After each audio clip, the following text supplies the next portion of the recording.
What is going on, fellow Wastelanders? Welcome to the channel. Shock Radio here. Today we are covering the latest news in Crossout. They are releasing the update for the Drone Apocalypse event, a new at gunpoint brawl, a new mini battle pass, and many improvements, as well as a rework to the ram damage mechanic. So let's get right into today's video and see what Crossout has in store for us. So to start it off, they have a new brawl at gunpoint. Now at gunpoint is a team PvP brawl with predetermined armored cars. Look at the battles from a fresh perspective. The brawl's main feature is its unusual viewing angle, which simulates a first-person view. Something a lot of people have actually wanted it in Crossout for a long time is a first-person view mode. So we'll kind of get to see how that works in action with this game mode. So I'm pretty excited to give that a try. In this mode, you can select an armored car from several offered and enter the battle with it. A total of 15 different armored vehicles are available in the mode. The blueprints for display are randomly selected. If you don't manage to choose a car in the allotted time, you will automatically given one of the offered ones. The mode has respawns. Before respawning, you again need to choose the armored car you want to continue the battle on. The team that scores the most points in the allotted time wins. The points are rewarded for shooting off parts and destroying opponents. Battle take place on the east quarter map, Ravager's Foothold, Chemical Plant, and Sand Harbor.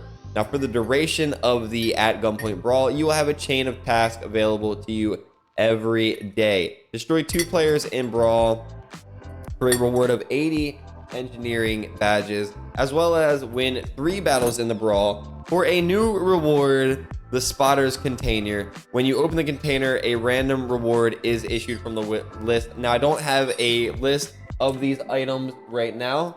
It did look like a combination of legendary, epic, rare, special parts. So it was an extensive list by the look of it, of what was available. So it should be interesting to see when the update fully launches what is in these containers. Now the Drone Apocalypse event, if you guys are unfamiliar, was an event that released a few years ago. The devs decided to turn us all into drones, to me, as a giant troll on the community. So that mode, Drone Apocalypse, is returning. It is a team PvP brawl. The team that inflicts most damage to an enemy Leviathan or destroys it wins the battle. If at the end of the battle both Leviathans have the same amount of durability, then the battle ends in a draw. Battles are fought on pre-built drone vehicles. This year we have added new Leviathans and drones with new weapons. So it is actually a lot of fun riding around as a tiny drone destroying these giant Leviathans, I will say. At the start of each battle, you are automatically given a drone with random weapons. The mode has respawns. Before respawning, you again need to choose the drone you want to continue the battle on. The blueprints for display are randomly selected. If you don't manage to choose a drone in the allotted time, you will automatically be given one of the offered ones. Choose a drone wisely and take the current situation on the battlefield into account. The right choice will help you not only destroy the enemy Leviathan faster, but also buy time by controlling your opponents and defending your Leviathan. From battle to battle, the Leviathans of your enemy team, as well as locations, may change. A total of 24 different Leviathans are prepared for the mode. So they put a lot of work in to actually throw some diversity into this mode. It sounds, with the different weapon choices, different build choices, and the different Leviathans. This year, the battles will take place on the El Diablo Gorge, City Pond, Defense Line, and the Power Center and Oasis.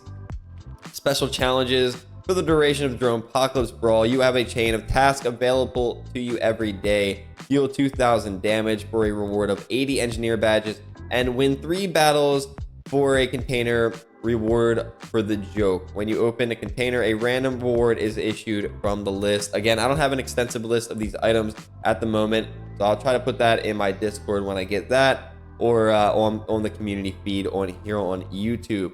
So a new event is upon us from March 21st to April 24th. I guess this is a mini battle pass, kind of like the following the Floyd Trail. So hidden thread. The levels and corresponding rewards are unlocked as you complete special challenges and earn event experience points. Now, I checked the PlayStation to see if this was available for me to look at. Unfortunately, I don't see the battle pass on the PlayStation to show you guys on the stream. I did play the Crossout video that did show the battle pass rewards, and I gotta say I'm a little bit disappointed by the rewards in this battle pass, but we'll see once it actually goes live what the different fusion upgrades are again. It was like the hugging cabin, I believe the machinist cabin was in there. So yeah, anyway, let's continue reading on. Event experience points are required to unlock levels and receive rewards. As part of the event, you will receive new challenges, 1 main and 1 additional challenges. New challenges appear every day. All uncompleted challenges are accumulated. So you can actually essentially do what I did for the following Lloyd's Trail and knock all your challenges out, you know, once a week or so. I would just do a bunch of challenges as they do accumulate. So you can kind of go at your own pace, just as long as you get them done before the event is over. The base event rewards are available to all players without exception. They include coupons for factional workbench, 50 in-game coins, structural parts of the Syndicate faction, a number of stickers, hermit stash container with a CK of your choice, pretty cool. We all get a scouts container with a random legendary, epic, or special part, awesome. Containers with resources and engineering badges. So that's all the free stuff that you guys get. A lot of cool free stuff. Interested to see what kind of CKs we can choose from. I'm actually running out of CKs to choose from in these new crates because I have most of the CKs. So hopefully they give us some new CKs with that. Now all the additional rewards marked with the icon are only available to those who have purchased the Hidden Threat Pack. Purchasing the deluxe version immediately unlocks the following 10 levels and all of the rewards. Purchasing the pack gives you everything in the Battle Pass. Let's see, recipes for the production of certain upgrade parts on the event work bench. So you actually have to purchase the pack to for the recipes for the production of certain upgraded parts on the event workbench. I need to see this. That sounds like you have to actually pay money to get like the fused legendaries and stuff, like, you know, that you usually they release like 20 items that you can fuse, you know, using different battle pass rewards or different items. So it sounds like they're gonna lock that behind a paywall, which kind of sucks if they do. So we'll see. But you get 3 paints, a number of stickers, storage expansion, all that good stuff. March 21st to the 24th on console and PC. But it should be PC too. I don't know why it's not saying PC, but anyway. It's all pretty much all the same. PC gets things a little bit earlier sometimes. But anyway, so as far as they did some updating to maps, a number of locations have been optimized for battles with armored aircraft and added to the rotation. Founders Canyon, Desert Valley, Rabbiter's Foothold, Broken Arrow, and Fortress. For the locations listed above, the maps with their image have been updated. So they are making pretty much all the maps work for the new helicopter mode, and I'm still patiently waiting for them to throw that crazy curveball and announce that the helicopter mode is going to be in clan battles. I am waiting for that. I'm sure a lot of people are going to be really agitated about that, or maybe in confrontation mode, a helicopter confrontation mode. But I imagine once they get all these maps updated, they're probably going to release some type of new helicopter mode. I'm feeling clan battles. I'm still feeling the clan battles. So anyway, the new ram damage mechanics, you can read more about it in previous updates, all that good stuff. If you look at some of my lives from last month, I did a little bit of live streaming on the test server, and I'm pretty excited about these ram mechanics. I'm not gonna lie, they were pretty good. So let's read a little bit about it. Now, why were the previous mechanics changed? Well, they were inconsistent. To paraphrase all this, it was inconsistent. Sometimes you would ram and it would do crazy amounts of damage. Sometimes you would do absolutely no damage. It was just overly dependent on speed. So like, you know, tusk builds and booster builds were just doing an absurd amount of damage. So anyways, they're trying to make it more predictable, all that good stuff. Make it a little bit more, I guess, realistic, almost, from what I was testing. So the essence of the new mechanics are very similar to how big projectiles deal damage. Now we will simplistically describe how it works and what it depends on. Now after ramming, an invisible cylinder is formed at the point of contact. Enemy parts within this cylinder are sorted as they get further away from the point of contact, then damage is applied to them sequentially until it is spent or the parts in the queue run out. It works the same way on the enemy side as well. This search algorithm eliminates the first two problems described in the previous section. The diameter of the cylinder is individual for both players and depends on the mass of their armored vehicles. The higher the mass, the larger the area of damage will be. So the bigger the car, the greater the damage. That's very realistic. You know, you don't see a little Honda or a Toyota running into an 18-wheeler semi truck and, you know, flipping it over. It just doesn't happen like that in life. So they're making it a bit more realistic, it sounds like. The height of the cylinder and its direction are identical for both players and depend on the difference of their speed vectors. The value of the speed and their directions relative to each other are taken into account. So a few examples that they listed. Let's say the speed of the first player is 100 kilometers per hour and the speed of the second player is 50 kilometers an hour. Players move towards each other in the same line. During the collision, the cylinders will be directed along the same line.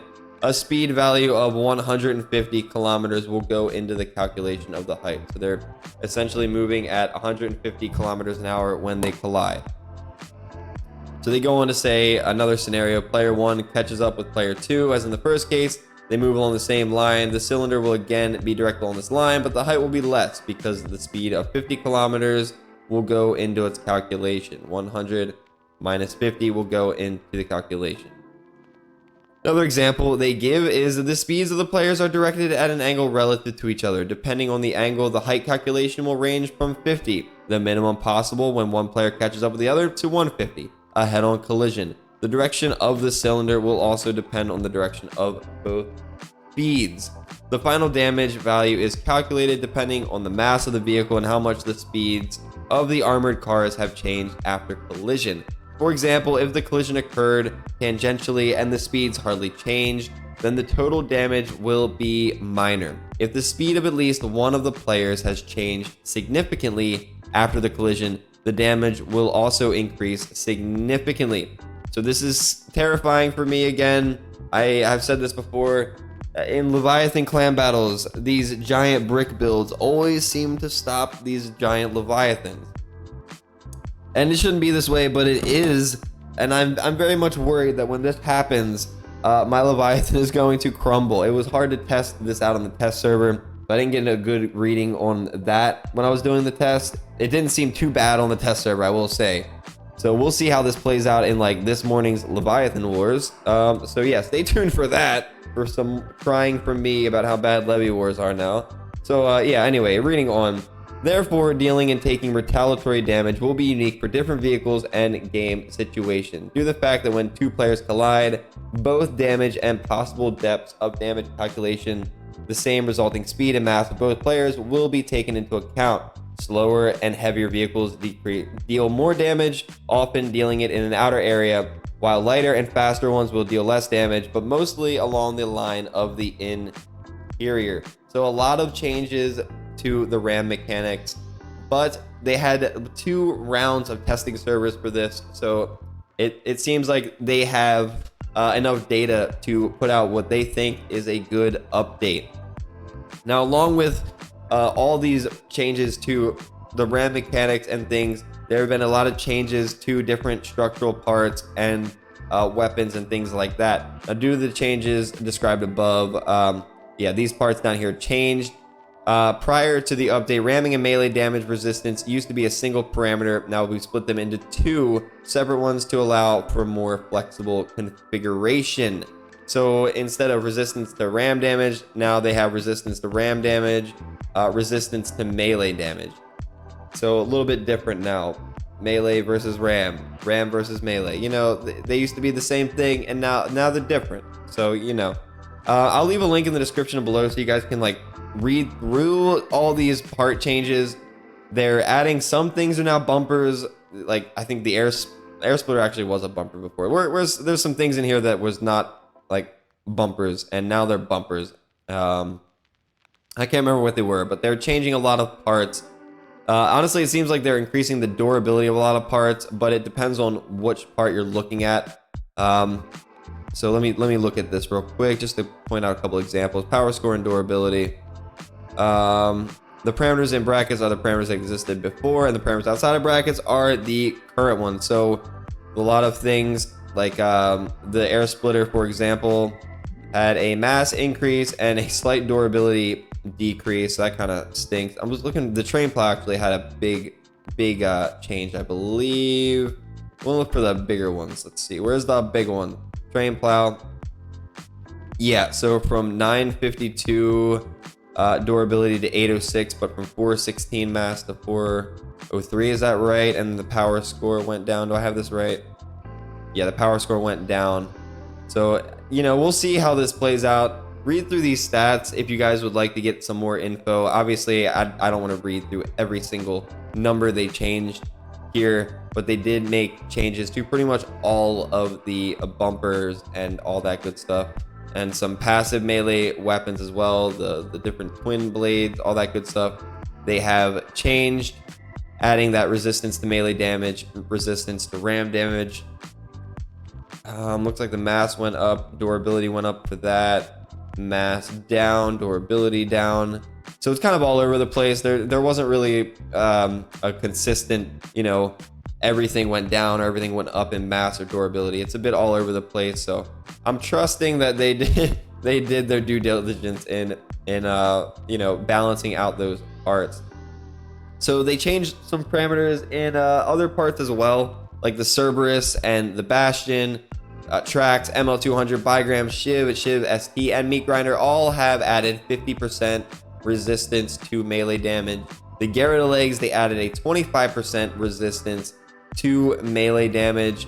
The Tusk, a lot of people were worried about the Tusk during the test server because the Tusk really was just blowing up. The durability of the Tusk after these changes on the test server was not good. So we'll see if these changes now, I don't recall what exactly they were before in the test server, but let's read through. Change the collision of the front part of the cabin for more stable realization of the ram. Bonus ram damage reduced from 200 to 100%. We'll see. We have to try this out. I think this is new, but I can't quite recall. To change the collision of the front part of the cabin for more stable realization of the ram. Now for frames, the resistance to ram damage increased from 25 to 35%, and they added 25% resist to melee, so frames are a little bit more durable now. For goblins and gremlins, they added 60% resist to melee, and the bonus to ram damage reduced from 250 to 150%. The Draco, they added the 60% resistance to melee, and a bonus to ram damage reduced from 200 to 150%.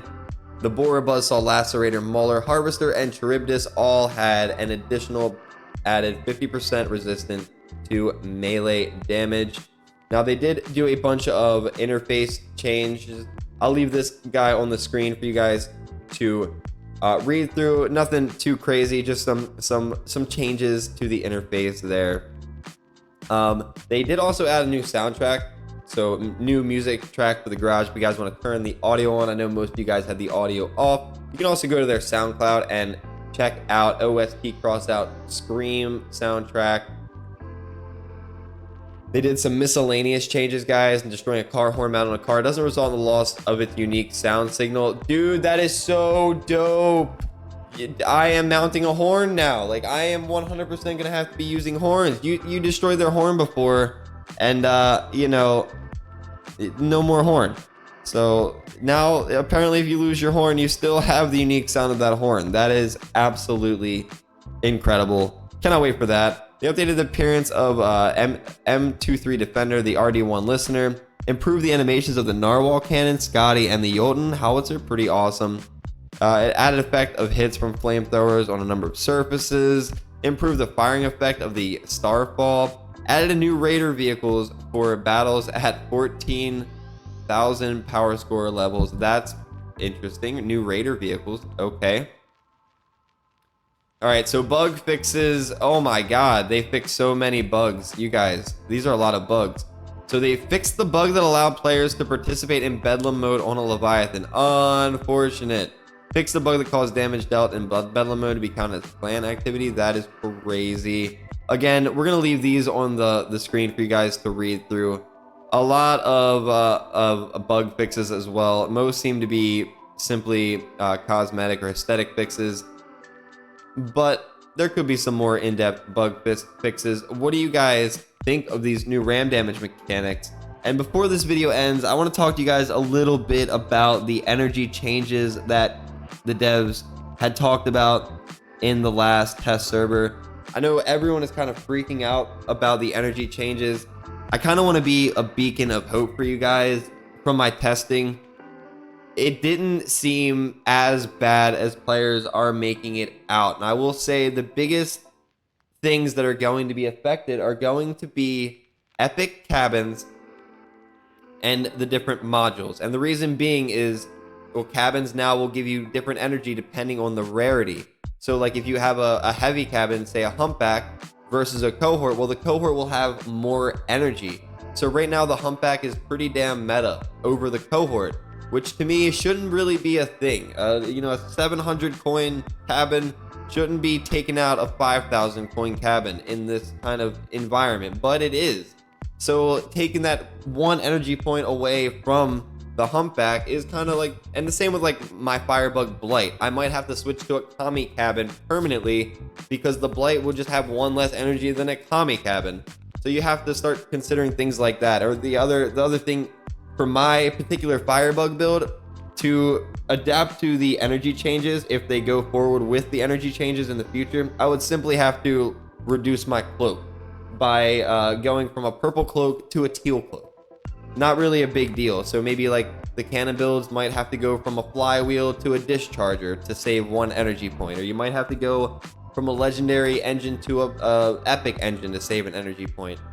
But it is going to, I think, help out with balancing, increase build diversity, and do a lot more beneficial things for the game outside of making it an absolute nightmare for everyone that has to rebuild and relearn mechanics and all that stuff. Aside from that, I think the energy changes could be good if they do it right. Now, unfortunately, the last round of testing I did not get to participate in due to issues with my computer. Hopefully the next round of testing I will be participating in and can kind of give you guys more feedback.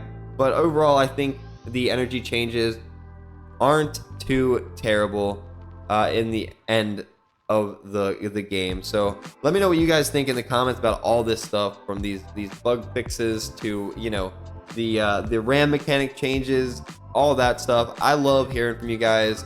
I appreciate you guys watching. Do like and subscribe if you haven't already, and I'll see you guys in the next video.